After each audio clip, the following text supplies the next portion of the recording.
Hi, kamusta kayong lahat? Today, samahan nyo ko sa isa na namang tattoo session. Bali late upload na to mga tol, kaka-edit ko lang ng video. Shoutout pala sa Papillon Tattoo Supply for my tattoo inks, Starburst Colors.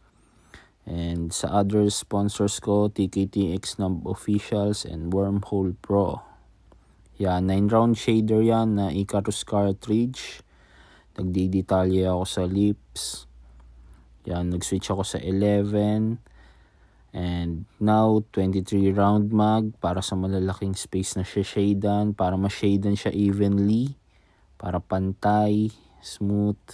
Yung 23 round mag na rin yung ginamit ko sa mga hairlines.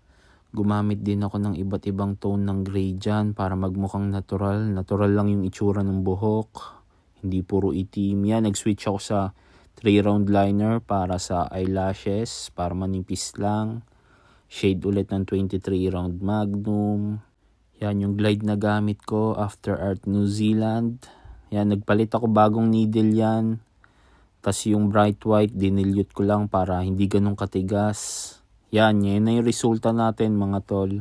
Sana natripan nyo. Na-post ko na yung picture niyan. Palike na lang mga tol, thank you.